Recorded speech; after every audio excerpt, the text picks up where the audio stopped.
tardes, bienvenidos a Sinergia, un espacio donde vamos a conocer los proyectos y las investigaciones que se realizan en la Universidad Nacional de San Juan. En este caso nos encontramos con la doctora Alicia Naveda.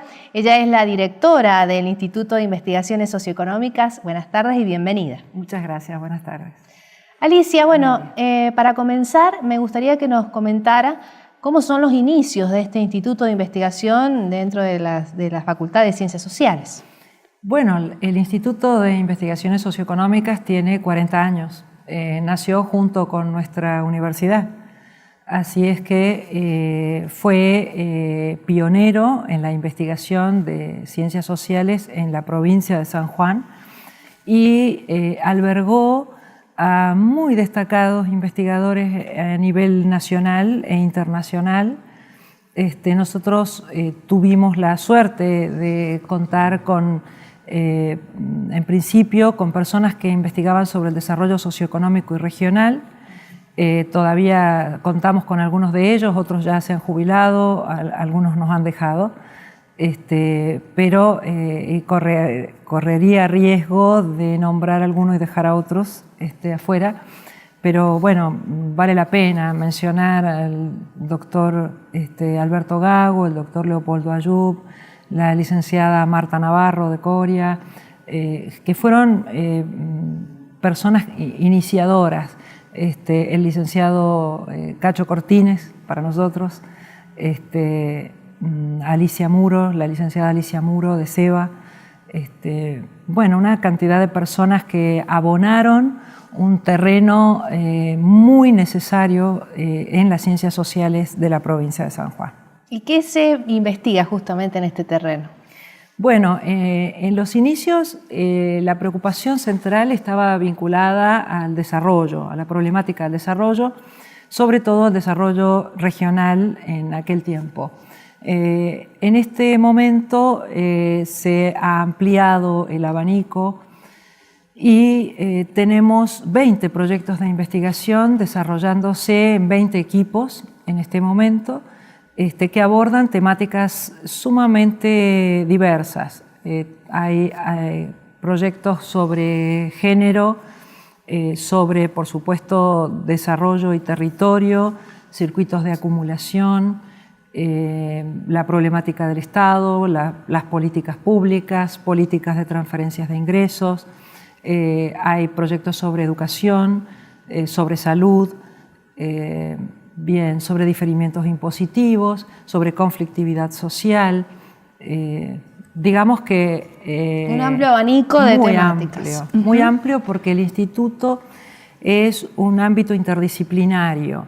Las ciencias sociales somos casi esencialmente transversales. Entonces, este instituto cuenta con investigadores de todas las ramas que tiene la facultad. Hay, por supuesto, sociólogas y sociólogos, hay politólogos y politólogas, hay gente del trabajo social, de las ciencias de la comunicación, de la economía, aunque la facultad tiene un instituto administrativo contable. Sí. No obstante, también en nuestro instituto hay gente que viene del área de la economía, hay abogados y abogadas, hay psicólogas. Bueno, creo que estamos abarcando, o tenemos equipos con una muy buena representación interdisciplinar para el abordaje de las temáticas. ¿Y algunos proyectos que podamos abordar ahora y desarrollar, por ejemplo, en política y Estado? Bueno, a mí me encantaría que se entreviste a los directores de cada proyecto. Creo que como es nuestra universidad, digamos, yo fui electa por mis pares para estar en este sitio, pero bueno, cada uno de nosotros trabaja, profundiza y aborda su línea temática, por lo que yo no estaría tan autorizada para hablar sobre los proyectos en sí mismos, cada uno. Puedo hablar del proyecto que dirijo yo, que es sobre conflictividad social en San Juan en relación al proceso de desarrollo vigente, a la propuesta de política de desarrollo. Bueno, como equipo nosotros somos parte de una red de conflictividad social a nivel nacional con participación de investigadores e investigadoras de la Universidad de Cuyo, de Mendoza, de Córdoba, de Mar del Plata, de Buenos Aires, gente de la CTA y del Comahue.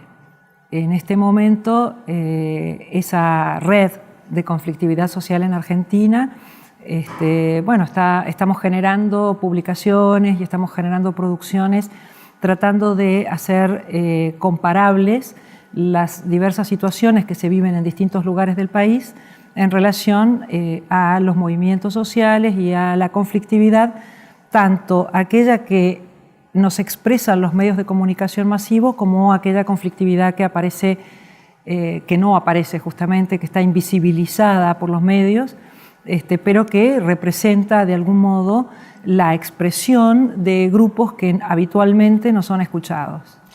Alicia, ¿qué se tiene que entender por conflictividad social? Bueno, hay varias teorías que abordan la conflictividad.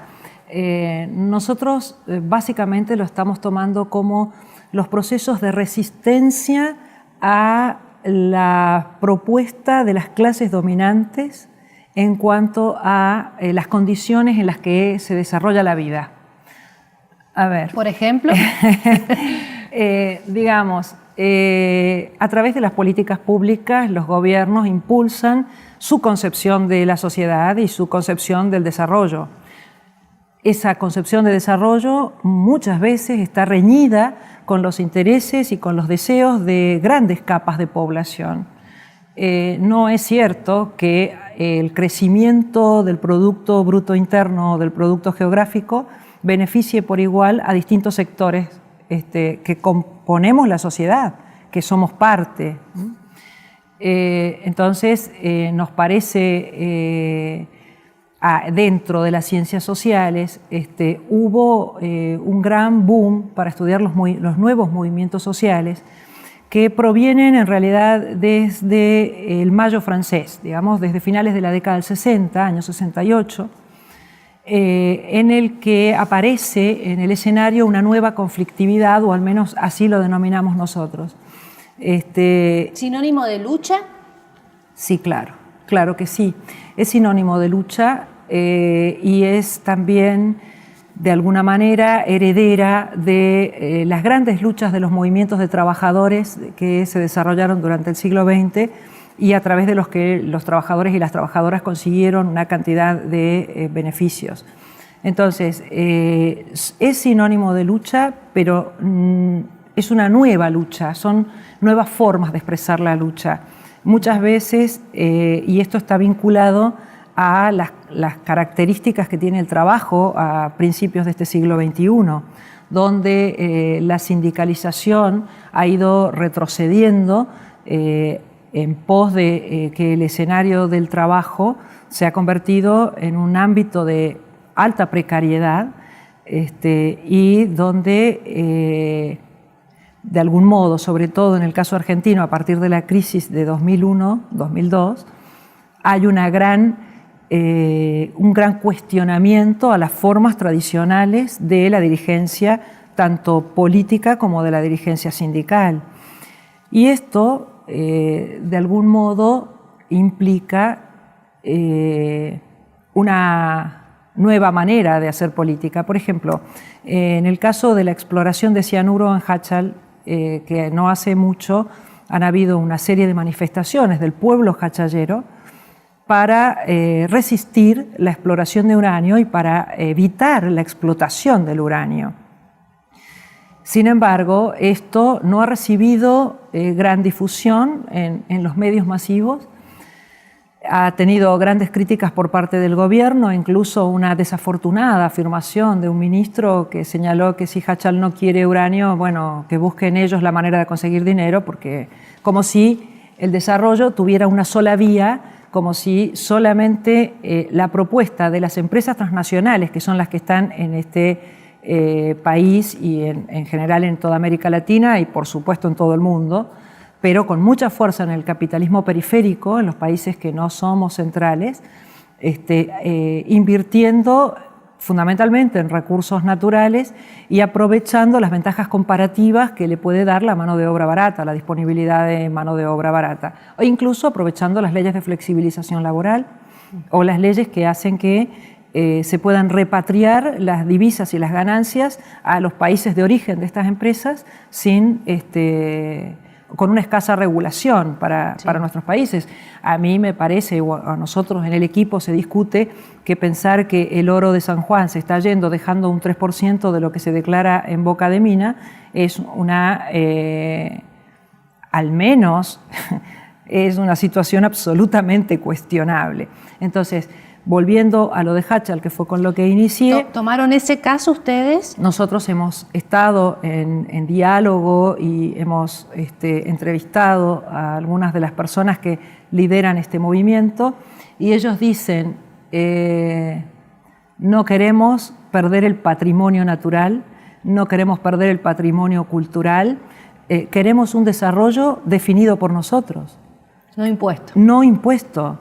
No queremos a una empresa transnacional que venga a llevarse nuestra riqueza, a dejar los desechos, a contaminar, además por muy pocos y muy mal pagos puestos de trabajo durante un corto periodo de tiempo. Es decir, queremos un desarrollo que nos incluya en el respeto del ambiente, que nos incluya en nuestras formas culturales de vida y no en esta masificación del consumo, en la obsolescencia programada que implica la producción tecnológica en gran escala en este momento en el planeta y que de alguna manera siempre nos va a dejar una huella muy mala en términos de la calidad de nuestra vida. ¿Y cómo reaccionó o cómo actúa en este caso el equipo de investigación? Nosotros compartimos una base de datos que llenamos con lo que se publica en un medio de comunicación que sea reconocido a nivel provincial. Digo, esto sucede en las distintas provincias donde actúan otros equipos de investigación. Y esta base de datos es compatible y comparable y además de recabar esa información, hacemos entrevistas y trabajamos en los procesos concretos de manifestaciones, sobre todo vinculados a la problemática del trabajo y del ambiente, digamos, porque la conflictividad es mucho más amplia, pero nuestros recursos acotados, personal acotado, etcétera, uno va recortando el objeto y bueno, por ahora estamos abordando esto. ¿Cuáles son algunos de los resultados que han obtenido a través de esta investigación? Bueno, hasta el momento tenemos alrededor de 120 notas periodísticas referido a alrededor de 40 conflictos que se han registrado en la provincia. Algo que podemos decir es que la conflictividad también está muy institucionalizada y también está muy canalizada, sobre todo en esta provincia, ¿no? Donde los medios de comunicación, por ejemplo, un conflicto muy importante que ha tenido lugar, que todavía no está absolutamente resuelto, es el de Delphi, la fábrica de autopartes. En este momento hay otro conflicto que, por ejemplo, no ha tenido mucha repercusión en el diario de Cuyo y es el de la empresa de la cerámica San Juan. Sí. Digamos que como... Si en los medios de comunicación no se publican o no se difunden, ¿el hecho no existe? Eso es tristemente así. El poder de los medios de comunicación es real, tienen una gran influencia y esto lo saben los poderosos. Esto se conoce y se utiliza en beneficio, ¿no? Alicia, nos quedamos en un tema muy interesante, pesado también, en cuanto al rol que cumplen los medios de comunicación, en cuanto al tratamiento de ciertas temáticas. Bueno, yo no soy especialista en comunicación, tengo que señalarlo. Es solo que, bueno, nosotros sabemos que la difusión de las ideas aceptadas históricamente como verdades. Está muy vinculada a la actividad de los medios de comunicación y, por supuesto, de las nuevas tecnologías de la información y de la comunicación. No obstante, estas nuevas tecnologías lo que están difundiendo es, sobre todo, una mirada de un pequeño sector de población mundial y no están trabajando con las mayorías. Por eso es que nosotros creemos que como universidad pública tenemos la obligación de trabajar para las mayorías, tenemos la obligación ética de pensar en una universidad al servicio de aquellos que no nos pueden comprar, de aquellos que no pueden comprar de alguna manera en nuestro servicio tecnológico, porque la empresa privada tiene recursos, compra tecnología y probablemente, de hecho, se sirve del conocimiento científico para alcanzar sus desarrollos. Pero ¿qué pasa con las 3/4 partes de la población del mundo que hoy viven con menos de $1 o $2, como dice el Banco Mundial, por día? Digamos, el Banco Mundial que está señalando como línea de pobreza los $2 por día y sabemos que 3/4 partes de la población mundial no accede a ese monto, $2 día. Saquemos la cuenta, en el caso argentino, cuánto sería. Entonces, si 3/4 partes de la población mundial está viviendo muy, muy mal, ¿quiénes son sus voces? ¿Quiénes son sus voceros?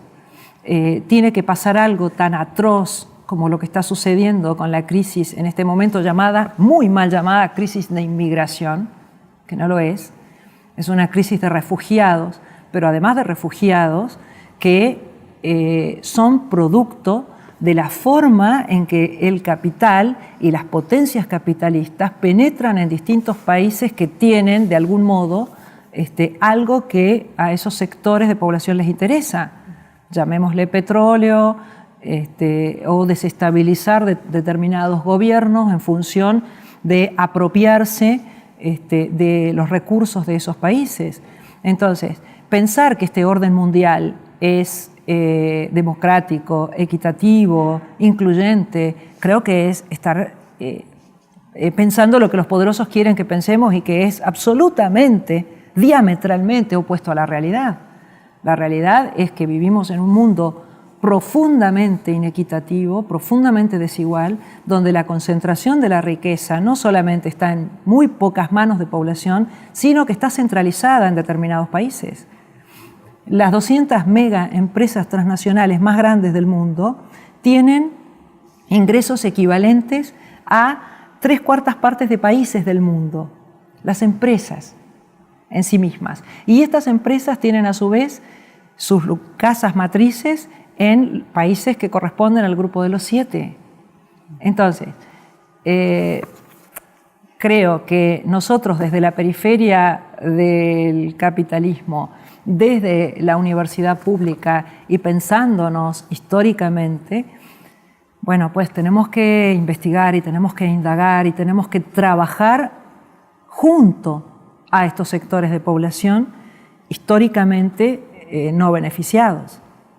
El conocimiento científico académico que ustedes generan viene a ser la voz de estos sectores que no son escuchados y no son visibilizados.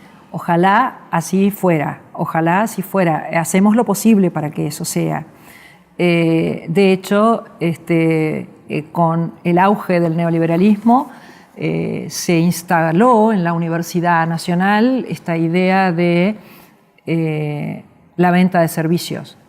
Venta de servicios que fácilmente pueden comprar empresas y donde el conocimiento, como una mercancía más, es generado por nuestras estructuras universitarias que además están solventadas por un Estado y que de alguna manera terminan beneficiando a la empresa privada, a intereses particulares que además se apropian de ese conocimiento y lo utilizan para generar más ganancia para ellos. Nosotros creemos, y esto tengo que hablar por mí, digamos, no digo que mi pensamiento sea representativo de toda la investigación que se hace en ciencias sociales, porque de hecho las ciencias sociales también están muchas veces al servicio de los poderosos y generando conocimiento para, por ejemplo, mantener a las poblaciones ordenadas, porque lo que estamos planteando es verdadera defensa de derechos, y la verdadera defensa de derechos sin duda traería cierto desorden al orden social. Y esto, ordenadas estratégicamente para. Y sí, claro que sí, claro que sí. Así es que, pero bueno, sí creo que hay muchos proyectos dentro de la Facultad de Ciencias Sociales que están comprometidos con sectores que no están siendo favorecidos por el devenir económico de estos tiempos, que además, algo muy importante es que los procesos económicos no son procesos naturales, son procesos sociales, son producto de decisiones, son históricos, son humanos. Entonces, no hay ninguna naturalización de un determinado tipo de desarrollo, como tampoco la pobreza es natural, es una construcción histórica y social, y creo que si las ciencias sociales son capaces de, como en otros tiempos, dar la voz a las personas que no la tienen porque no ocupan un lugar poderoso en la estructura social, bueno, enhorabuena, ojalá así sea. De hecho, es la intención, por ejemplo, de trabajar seriamente, académicamente, profundizando el conocimiento en las maestrías y en el futuro doctorado que tendremos dentro del instituto y dentro de las facultades sociales, pero pensando siempre en la producción de un conocimiento situado, un conocimiento comprometido. El conocimiento no es neutro, no es cierto que sea aséptico, que sea puro. Siempre es un conocimiento situado, porque somos sujetos históricos, sociales, y estamos situados. Estamos contextualizados. Claro, cuando decimos situados queremos decir ocupamos un lugar en la estructura social que además es un lugar que nos tocó. Las personas nacemos donde nacemos. Si a alguien le tocó nacer en una determinada situación de pobreza extrema, pues es muy difícil que en esta sociedad logre superar esa situación en la que nació. Entonces, digo, siempre el conocimiento está atravesado por el poder, y el poder es parte inherente, esencial de toda vida social. No hay relaciones por fuera de determinadas relaciones de poder. Entonces, y de hecho el discurso siempre está en pos de un poder. Es decir, no hablaríamos si no fuera, esto bueno, magistralmente lo ha señalado Michel Foucault y digamos, hablamos porque deseamos influir o deseamos ejercer un determinado poder. Ese poderío que tendrían las ciencias sociales, resguardado en el estatuto de verdad que tienen las ciencias, porque en nuestras sociedades las ciencias ocupan de algún modo la cúspide del poder de la verdad. Todo este conocimiento que de alguna manera está demostrado empíricamente, digamos, en la experiencia está demostrado como verdadero, se arroga este derecho de verdad. Entonces, poder decir desde este lugar, hablar de las injusticias, hablar de la precariedad del empleo, hablar de la necesidad de, por ejemplo, recuperar la generación de datos estadísticos confiables para la generación de políticas públicas que beneficien a las mayorías y demás, bueno, es todo un desafío para... Alicia, los índices, por ejemplo, que se manejan cotidianamente en cuanto al trabajo, al desempleo, ¿son reales? ¿Son confiables? Hay una gran lucha dentro de INDEC y, bueno,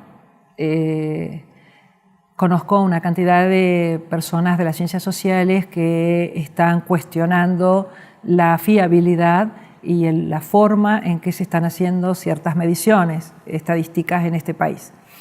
De hecho, para las ciencias sociales es un problema básico, porque de ninguna manera uno puede en un proyecto de investigación hacer relevamientos primarios que son muy onerosos y que además no existen los equipos suficientes para poder hacer mediciones fuertes. La UCA, la Universidad Católica Argentina, con el Observatorio Social, tiene algunas estadísticas que difieren un tanto de las estadísticas gubernamentales. De todos modos, no me atrevería a señalar, digamos, de cierto modo, el grado de confiabilidad. Debiera profundizar un poco más para poder decir algo sobre eso. Pero, por ejemplo, un dato interesante es que aún con estadísticas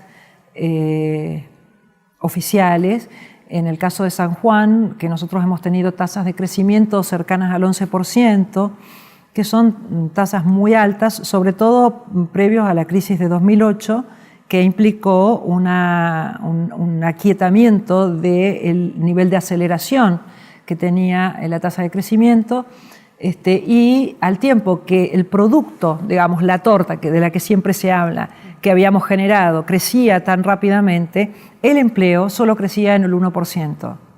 Esto significa que hace falta hacer crecer muchísimo el producto para que apenas eso se vea reflejado en el empleo, en la generación de empleo. Esto es por la lógica y la forma en que se da el crecimiento económico en estos capitalismos periféricos. ¿Y se pudieron determinar las causas de este porcentaje? No ciertamente. Bueno, el crecimiento del producto en San Juan desde el año 2003 ha estado jalado por el crecimiento minero, que además la producción minera ha sido considerada una manufactura de origen industrial, una MOI. Entonces está medida estadísticamente como si San Juan hubiese tenido un proceso de industrialización muy acelerado. A pesar de eso, el sector terciario, que es el sector de los servicios, sigue representando alrededor del 60% del Producto Bruto Provincial, del Producto Geográfico Provincial. Así es que San Juan no escapa a la tendencia de todas las economías actualmente de la terciarización. Es decir, no es en el sector secundario precisamente desde donde se está aportando más al Producto Bruto. Y de hecho el proceso industrializador argentino de este último tiempo es un proceso que está siendo muy cuestionado por la terrible dependencia de insumos del mercado mundial, y porque verdaderamente este país sigue siendo un país agroexportador. En este contexto, ¿están garantizados los derechos laborales de los trabajadores? Bueno, desde que no se tocó la ley de flexibilización laboral, los derechos de los trabajadores siguen regidos por una ley muy criticada en lo discursivo del neoliberalismo, pero sigue vigente. De modo que yo diría que la tendencia internacional, porque esto la Organización Internacional del Trabajo lo está señalando cotidianamente, es que hay cada vez mayor precariedad del empleo, es decir, el empleo cada vez es de menor calidad, y prolifera el empleo no registrado. Alicia, da para mucho más para conversar. Seguramente. 2 programas más por lo menos. Pero bueno, me gustaría antes de hacer el cierre que nos dijera qué significa en su vida ser investigadora. ¡Wow! Me sorprende un tanto la pregunta porque tiene para mí un sentido vital. Esto de indagar, de conocer, de buscar, encontrar algunas respuestas a tantas preguntas, ha sido un motor que me movió siempre. Las ciencias sociales y la humanidad es, digamos, mi otra motivación central. Los seres humanos como esenciales, digamos, como esencialmente iguales. Esta búsqueda de respuestas para alcanzar la igualdad creo que ha sido mi gran motivación.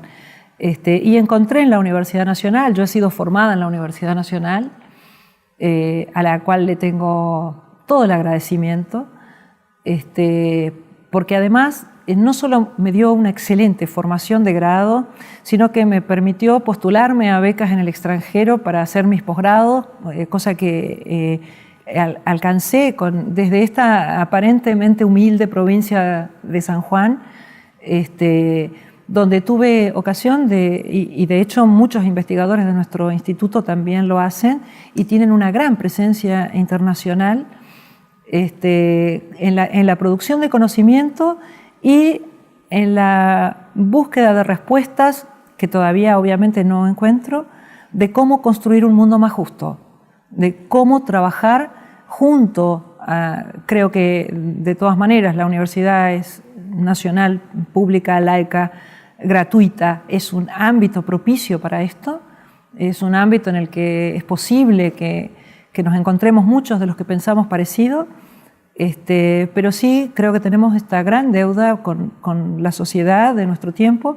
que es la búsqueda de caminos, de alternativas para que nuestros hijos, nuestros nietos, para que las generaciones venideras vivan en un mundo mejor. Eso.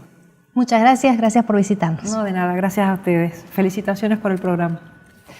Nosotros nos volvemos a encontrar en una nueva edición de Sinergia. Gracias.